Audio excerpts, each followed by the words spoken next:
You're listening to Modern Multifamily, a podcast that inspires industry operators and suppliers to think bigger. My name is Mike Wolber, the Chief Revenue Officer of Rent Dynamics, and in this show, I'm sitting down with leaders across the multifamily industry to discuss topics tied to innovation, technology, and improving renter experiences.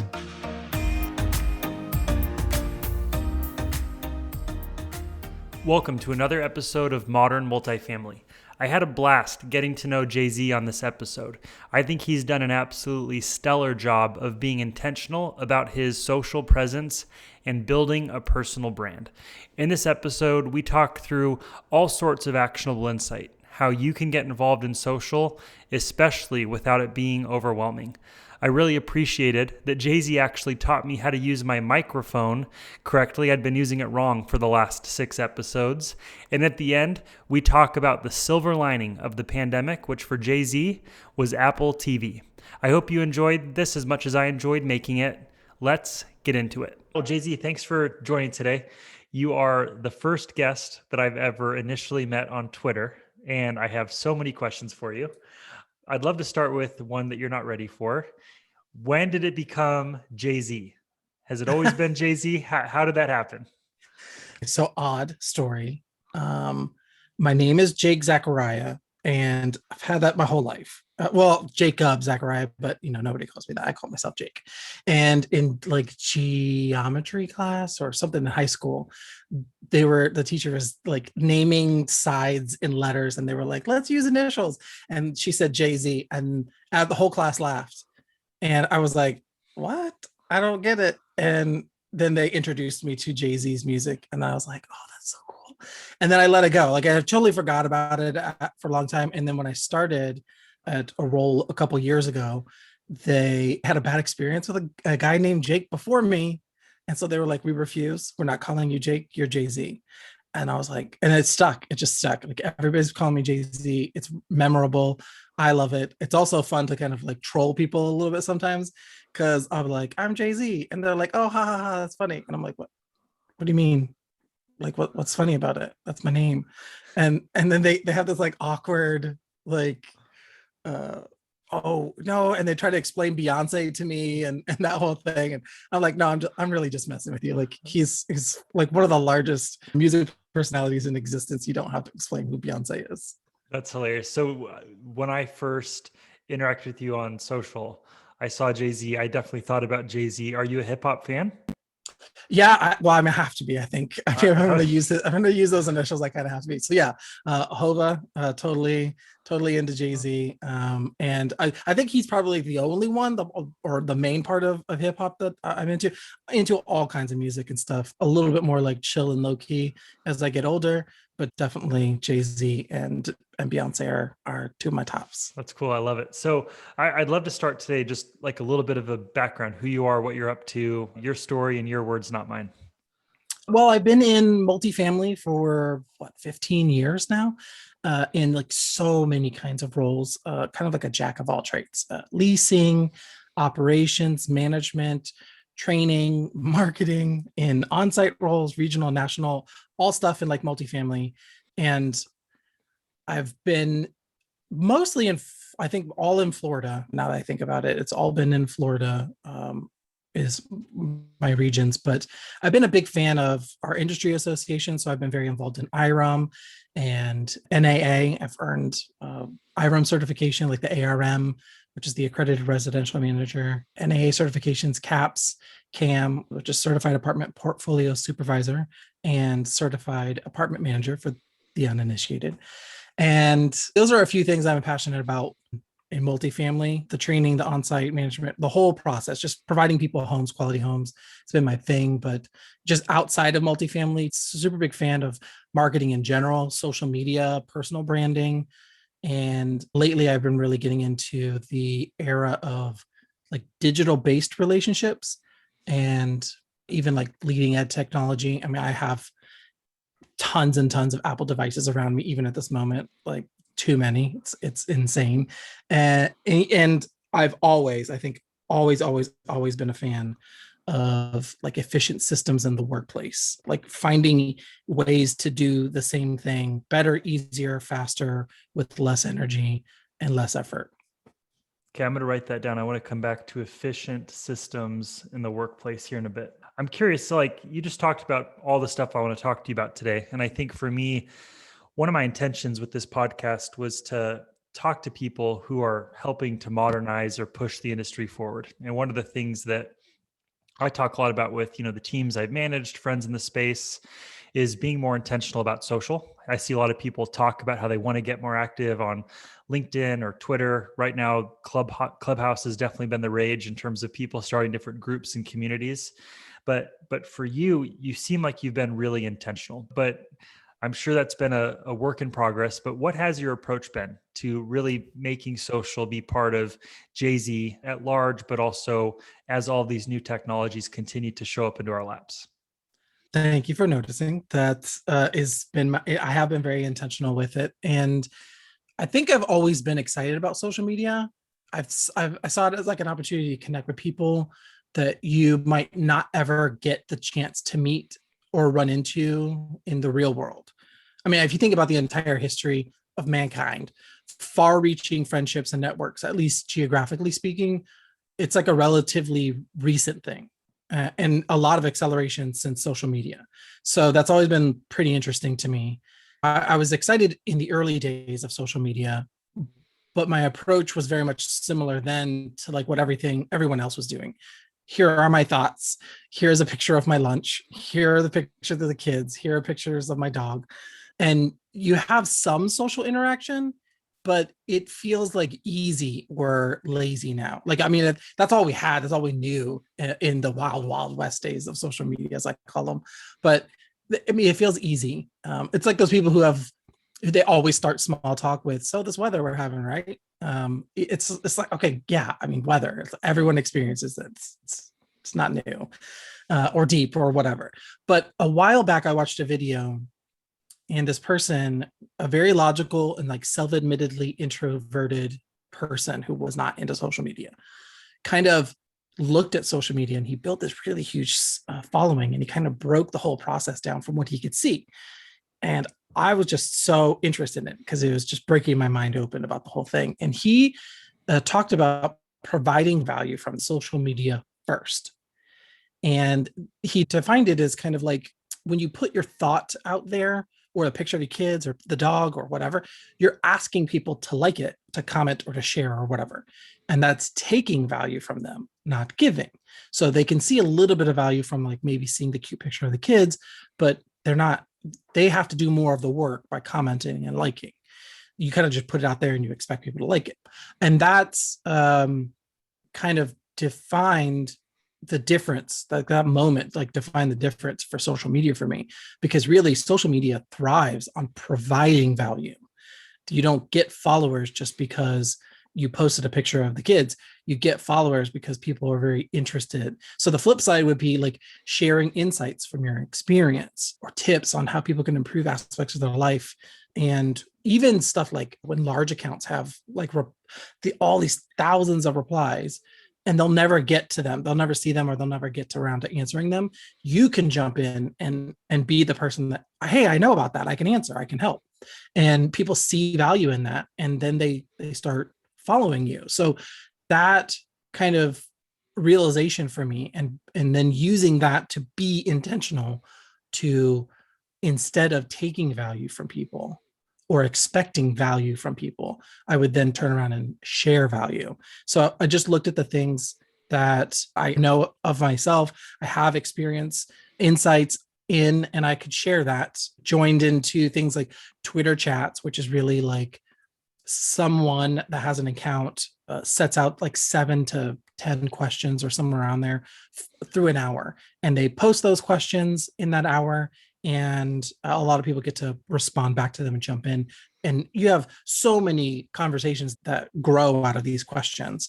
But you build relationships with other people, help find answers for them, share that value, and that kind of builds the community and widens your network. And like I said, it was that moment that I realized that the giving of value first without the expectation of it and not taking the like from someone before I gave them something that was like worthy.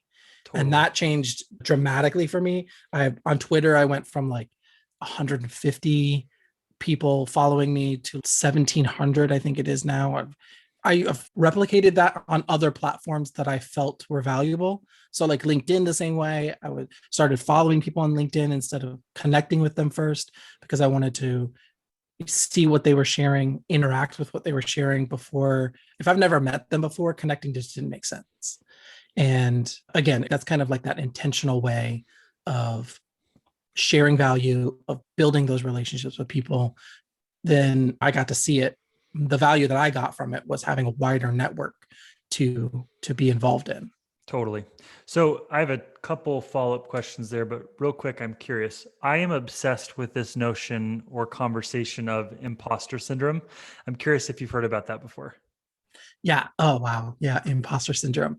So if I have the definition right, it's the feeling of, and regardless of like actual skill or talent level, it's like the feeling of being exposed as an imposter, as you are increasingly more in public or at like elevated roles or something, as people share more or create content or even pursue advanced promotions at like employment or something like that. There's this impending doom, I think, that people start to feel that someone's going to figure out that they're faking it or that they don't belong or they're an imposter or something. I think Yes, that's the definition of you nailed it. imposters. And the reason that I think about it is because I think one of the things that holds people back in getting active on social is imposter syndrome. And I'm looking at Harvard Business Review right now, and they define it as doubting your abilities and feeling like a fraud. And it disproportionately affects your willingness or ability to do something because you think someone might call you out as a fraud or think you're faking it, especially as you talk about giving value. But I love social media. I'm really intentional with mine as well, and it's changed my career. I've built amazing connections. I've hired people because of social. I'm interviewing you because of social.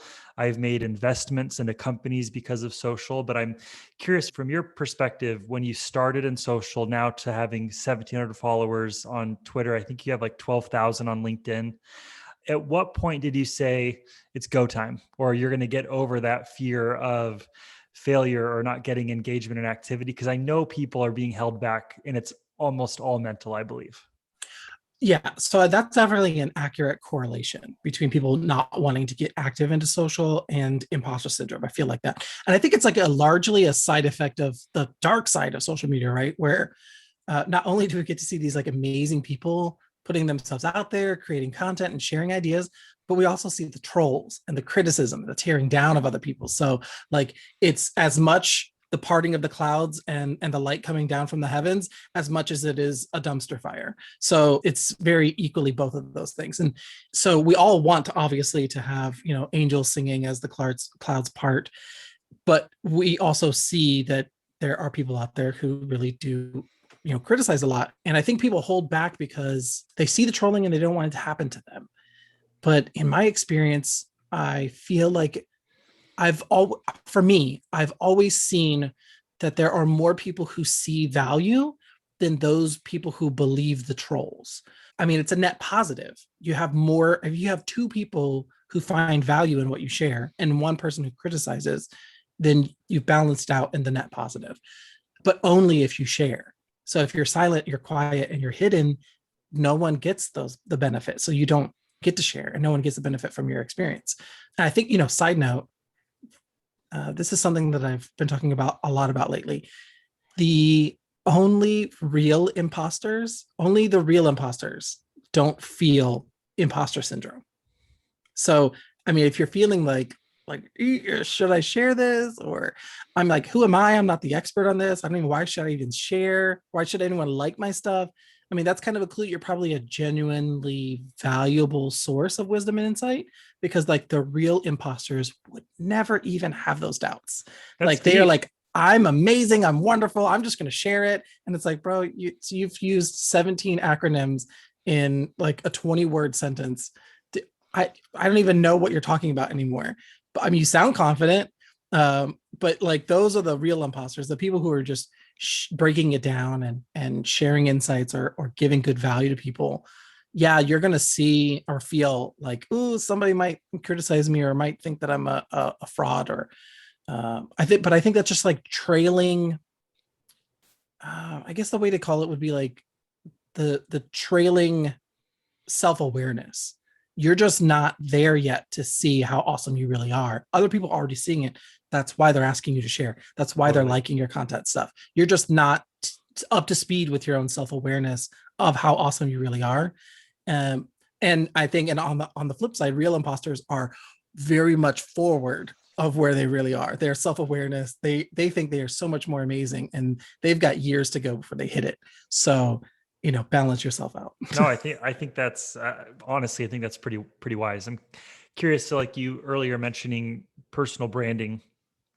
I have always been curious how people decide to get active on social, or like what they want to do with their personal brand, whether that's the audience that they're building or the reputation they're developing, in their niche or their niche, depending how you pronounce that word, which always confuses me.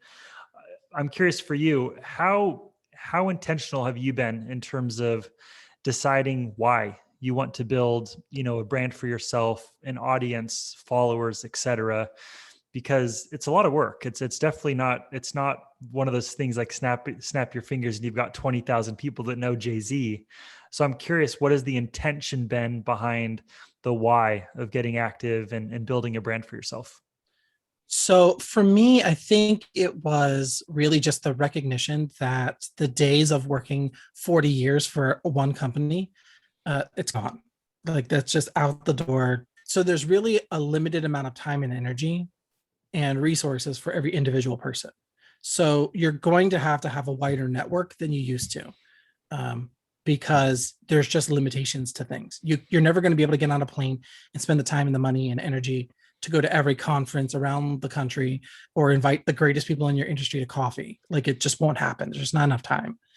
But on social media, by finding your niche and like finding the valuable things that you know a lot about and unearthing the confidence to share and engage, you're able to like connect with people like all over the world in adjacent industries and parallel industries and all over the place. Before, you used to just literally only know the people in your area, but now we have this like interconnectedness. So if you're going to have to switch companies every once in a while to be able to grow your career, grow professionally, or even just build your own business, you're going to have a larger network of people. And I think that was kind of my intention with just building a brand, because even in the multifamily, think about this in just multifamily. I started off in leasing, and when my property got sold, I had a choice. I could stay in the same city, or I could stay with the company and move to a different city. So I could stay in the same city and just work for a different company, or I could work for the same company and just work and move to a different city. So you have to make that choice. And either I would be moving around all the time geographically to stay with the same company and build my career, or I'd have to have a wider network because I wanted to stay in an area. And I think that was kind of when it started to hit home for me that I needed to have a wider network. And you used to be able to just, the only outlet you had was to join an association or go to those conferences. But even then, you were very limited. You didn't have a lot of the technology to keep connected with people. And now we have that. So instead of me actually going to a coffee shop with someone, I can share stuff, share a mini kind of podcast on my Twitter, share a video, have a conversation with someone out in the open, and people can follow me passively, asynchronously. They don't have to be there at the same time, but they can still get a sense of who I am. And the more people that follow and engage with me, then it just gives more social proof that I know what I'm talking about, that I'm worthy of being in your network, and you're worthy of being in my network because we've got all these people that are in common, and we should share ideas and share stuff that we've created so that we can all hype each other up. I think it just really bears out of being so interconnected now, and the world has changed, and you kind of have to. I think they called it reputation before, and now it's kind of a personal brand. Yeah. And so like you knew somebody because somebody talked about somebody, and they're like, oh yeah, I know that guy, I heard about him. And now it's, we call it a personal brand because you're the one doing the work. You're not really being heard about through other people. You're just being heard about through other people interacting with your personal brand. Yeah, I think that's spot on. So, Jay-Z, one of the things I'm personally curious about is the spirit of overwhelm I think someone can feel when getting engaged in social, because there's so many networks to choose from. I think a lot of business professionals like you and I think of LinkedIn as being the place to connect with other business professionals. But personally, I've jumped onto the Twitter train and learned a lot in the past couple of months about angel investing and venture capital and marketing in a way that I never could have on LinkedIn. But now you've got Clubhouse, Twitter Spaces, Dispo, TikTok. Do you spend time on all of them? Do you pick a couple and go super deep? I'm really curious what your take is on how to choose where you should spend your time, because it's important, but time is also finite for all of us. Yeah, my personal philosophy on where to spend your time is to use the social platforms that you're the most passionate about or you find the most interest in. Whether you want to spread organically because you're just so interested in all of them, or you want to find one or two to really dive in deeply into, wherever you're going to be passionate, wherever you're going to follow up, wherever you're going to consistently show up, do that. So if that is one post a day on 20 different platforms or interacting with some kind of platform, all of them, one a day for 20 of them, and you want to spread it out, great. If you want to do 5 or 10 really deeply thought out pieces of content or sharing ideas or wisdom or experience, if you want to do that on just one or two a day or one or two a week, if you just want to write a newsletter and that's what you want to share and you want to make that social and like tie it into your Twitter or reshare again on LinkedIn or something like that, the best thing is going to be wherever you show up. So if you are that deep person and you try to do the or like spread yourself out over all of them, you're going to find yourself wearing out and you're not going to follow up and you're not going to be able to create the momentum. So maybe eventually, after a couple of deep dives into a couple networks, you'll find the momentum to spread that along. The great thing too is like, and we say that as marketers, to take the content and then find ways to share it into new formats. So I have used to come up with a lot of like blog posts or like long form writing. And because I think I'm better at that, like, especially like thematic writing. So you give me something to write about, give me a question, I will just write the ever living daylights out of it. And then I can take that and take out some really good ideas, these little gems, and share it on Twitter and share it on LinkedIn or create posts about it or whatever it is. But ideally, the place that you're going to want to spend time is the best place. And whether that's whether that's one or 20 of them, that's going to be the best. Wherever you want to show up is going to be where you want to be. I think that's probably the best advice from today. I think making it energetic, not having it feel like a grind. It should be fun. Like people like you and I think might find joy in Clubhouse, but some people might not want to talk after 5. And so you can kind of choose to spend your time where you find energy. I think that's great advice. Earlier, when you were talking about the macro benefits of social media, one of the things you talked about, Jay-Z, was finding efficient systems that you have been able to implement into the workplace. Part of this, I think, is probably you personally, but also things you've learned from connecting with others. Curious if there are any specific aspects in your world from a business standpoint where you've actually leveraged social media or a network and how you've learned from others to modernize an aspect of your business to make it more efficient for your colleagues. I'm always going after low-hanging fruit to make business faster, more fun, more efficient. This is kind of a random one, but is there anything top of mind worth sharing? One of the things I love the most about creating a wider network of awesome people to share ideas with is like the tips and tricks that you can find from them. If you didn't have a private tutor or a mentor earlier on in your life or career, you're kind of just learning as you go. You only seek solutions when you find problems. But I think one of my favorite things about having a wider network following awesome people is that they share their awesome solutions to the problems when they find them. So you're learning proactively. I don't have the efficiency workflow problem yet, or I don't have the email problem yet, but I saw that post, and I bookmarked it and I saved it, or I read it, or whatever. And you're able to learn and prepare for these life tests before you even know that you have them. So I found, so many things, like so many systems. Notion is one of my favorites. Totally changed 2020 and 2021 for me, because I used to use other systems to kind of like collect notes or links or whatever, but Notion just is so very valuable and customizable for what you need it to be, that you can just organize a whole bunch of stuff, and you can share it and create checklists and copy them over and over again, or there's all kinds of different ways that you can use it. So I found that from literally just watching some other person who was the head of marketing of some other organization, and he asked for, oh my gosh, what's your best note saving system? And everyone's like, Notion, Notion, Notion. I was like, I have to check this out. So I checked it out. I would never have known about it had I not been active on Twitter. Oh, email.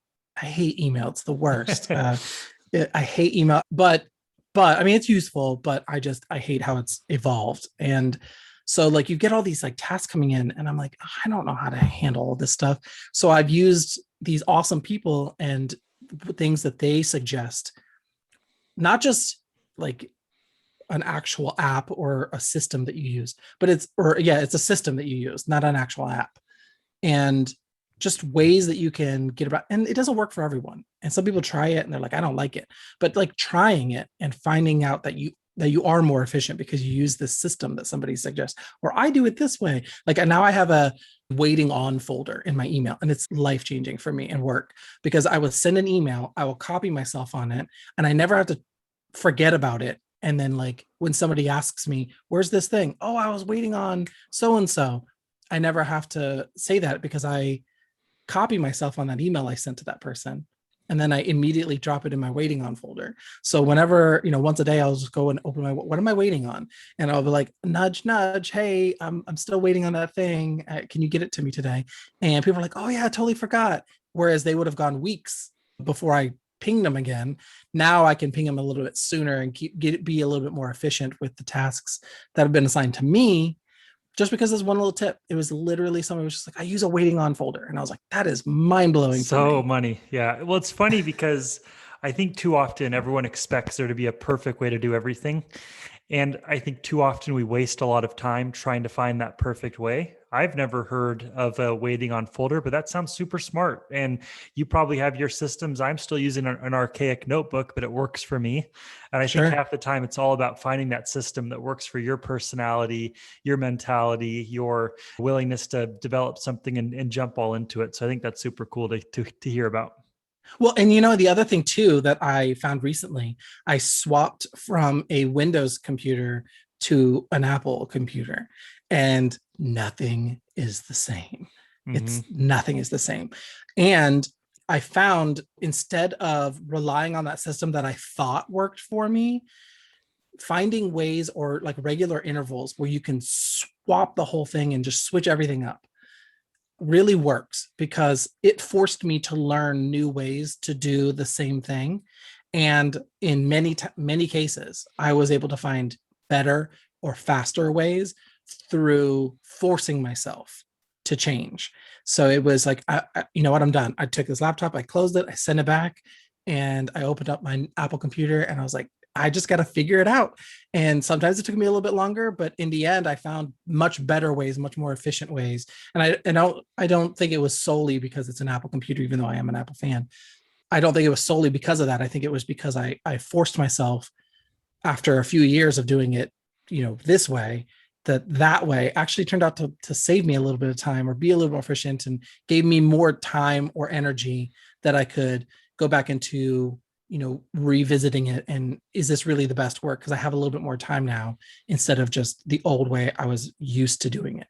So I want to end with kind of a call to action or inspiration for someone who's thinking about getting active on social and hasn't yet jumped all in.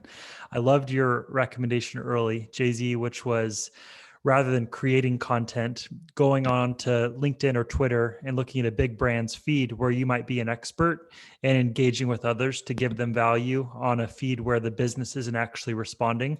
But curious if there's like one piece of advice you'd give someone who's thinking about getting more active in social, starting their personal branding journey.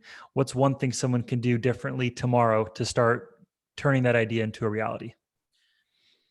Literally just do it. And I know that sounds so simple and simplistic, but look at Joe Rogan's first podcast. It was a disaster compared to what they are now.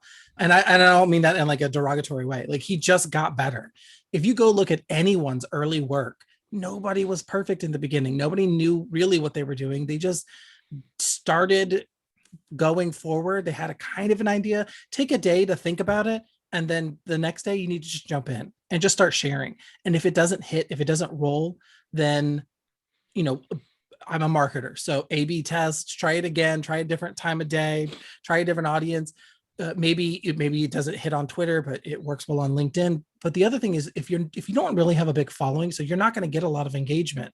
So the best way is, like I said earlier, to go find those accounts or that conversation that's already happening and join in. Give the answers that they aren't getting from maybe the source. And the best way is to just find places that you're already interested. So like I love people in our industry like Dr. Debbie Phillips, and I love bigger people who are just a little bit more worldwide like Simon Sinek and these great people, and they're sharing content and people are jumping in and asking questions and they're not getting answers because the account's just too large. So I jump in and I just share a little bit of information, and then they're like, hey, that's valuable. They'll follow you, and now you've got a little bit wider network, so that when you do feel comfortable sharing that stuff that you've created, you're going to get a little bit more engagement, a little bit more feedback, and you can use that to, you know, test and improve, test and improve, test and improve.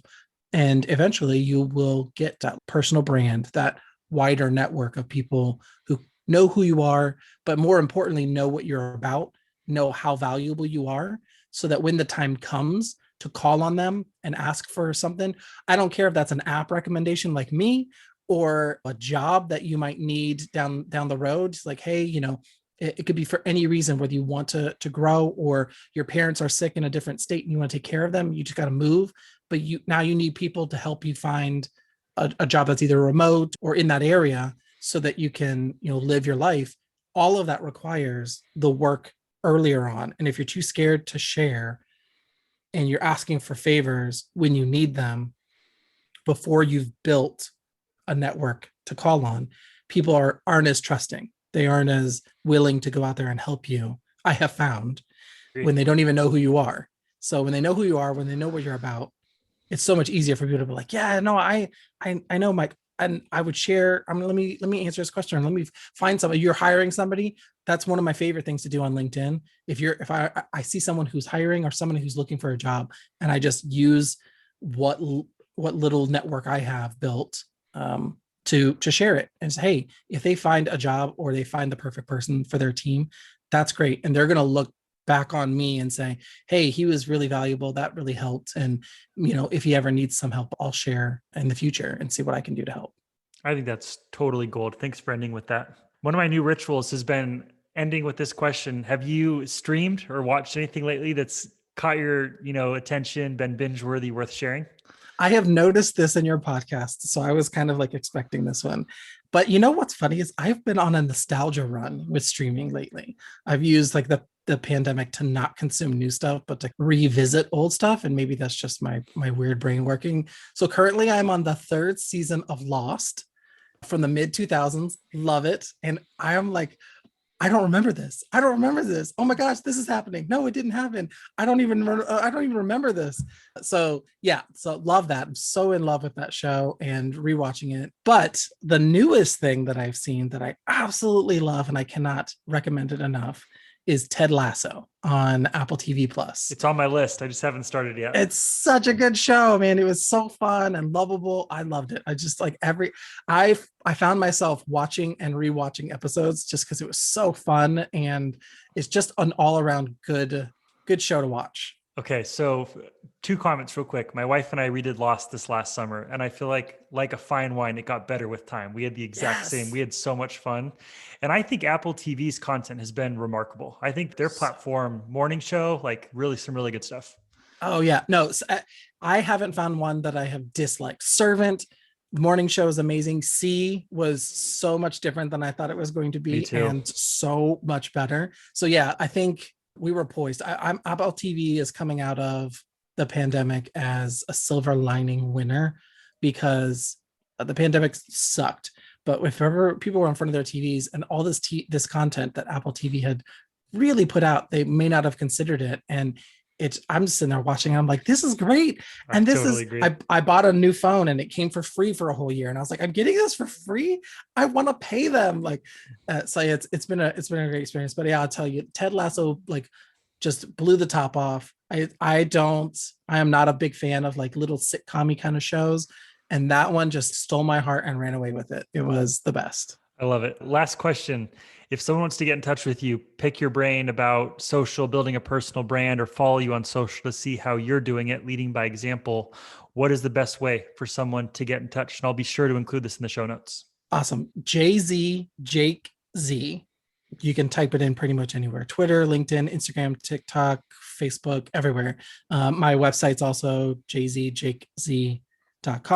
And then there's a place where you can connect and get linked to all that stuff. I even put, what's funny is I put a Goodreads link to, that Kindle, Amazon book social sharing, and you don't even think of that as like a social sharing network. It totally is. Like, if you're a book reader, that's the place where you can go. You can comment on all kinds of book stuff. Yeah, I've been getting into book reading a lot lately and sharing all of the stuff that I read up on there. So that's even another one that you can, JZ at Okay. Goodreads. Jay Z, don't forget it. All right. Hey, well, thanks a ton for joining today. That was a blast. Absolutely.